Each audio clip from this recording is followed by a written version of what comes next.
What's up, everybody? How's everybody doing today? I know I look like a bum. I see myself here, but it's right after the blizzard, and it's one of the boring days. And I haven't shaved. It got cold in New York. Usually, I'm nicely clean shaved. This beard is out of control in some ways, but what am I gonna do? It's cold. I ain't shaving. I'm not shaving. I need some hair.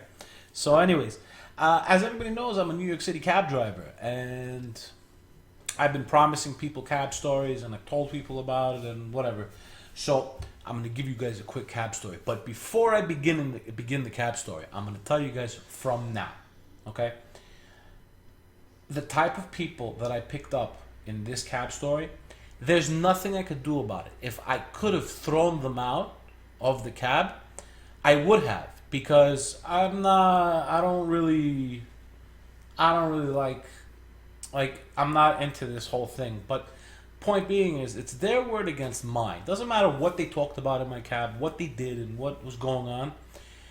Once they walked into my cab, once I pulled over and I stopped, and really, you're not allowed to, unless you're off duty and your light's off, because there's a light on top of the cabs, and your light is off, you're not allowed to not stop for people. Like, if they hail you, like if they put their hand up like that, whatever, you're not allowed to not stop for them.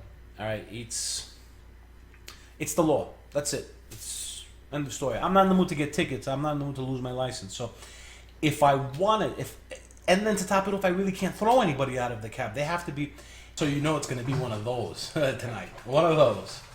Sit there and call the cops and do whatever I gotta do. It's my word against theirs. They can sit there and say whatever they want.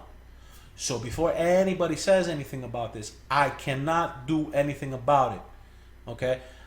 When I picked them up, I didn't knowingly know like what was going on. Number one.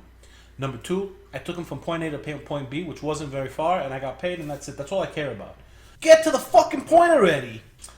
So I picked up this guy and this girl. It just so happened that this wasn't a normal date. This was, let's put it this way, a working girl, okay? And she was a hooker, and her John. In other terms, a guy paying for sex. What am I gonna do? I didn't know when I was picking them up. So they get in the car, and she's sitting there talking about, she started off talking about how she doesn't see too many men every day. And I'm just like, what the fuck? I'm sitting there like, whatever, but I could hear everything that's going on in the back seat. So I seriously didn't talk to them. Other than getting the destination, I didn't talk to them. So, and it was only, after all that I heard, it was only a 15-minute ride. So anyway, get on with it, bro. You're rambling, man. Move. So she's sitting there talking about she doesn't see too many guys every day. She's like, more than one guy. It's like, it hurts and this and that. I'm like, what? Like, oh my God. Are you really talking about this on a date? Really? So she started talking about, she talked about that. Then she was talking about her other clients. Like, I already knew what was going on by then. And she's sitting there talking about how she's got other clients that, she goes to the guy, oh, you're only paying me $150, but I have other clients that pay me $500. I'm like, oh, that's real fucking impressive. What?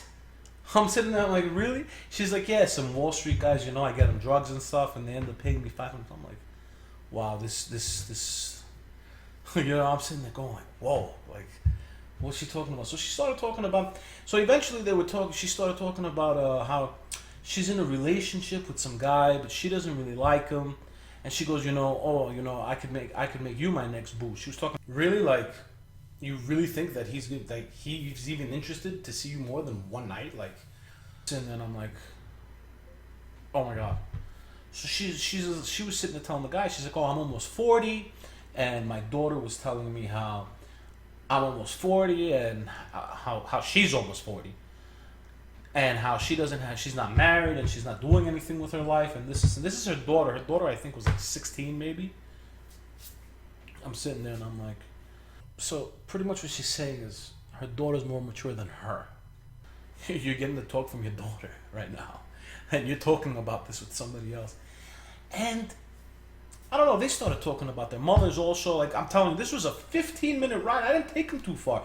I took him like, I don't know, 30 blocks maybe? I took him to, and honestly, the ride felt like it was 30 minutes. Like, I took him to the Magic Johnson Theater from 110th Street and 2nd Ave to the Magic Johnson Theater, which is like right off of St. Nicholas Avenue, and I forgot what street in Harlem, you know? And she was talking about her daughter. Then they were talking about their mothers and how what Mother's Day gifts they got them, and whatever. That's besides the point. So she starts talking about her son. This is somebody like sitting there. I'm like, so she goes, when I had my son, I didn't want to breastfeed him because I didn't want to take off my nipple rings. Wow, that's a great mother there. Really great mother. Now, these are not my words, these are her words. She ended that conversation, that sentence, by saying, well, that nigga wasn't gonna pay me anyway. Did she really just say that? What the fuck?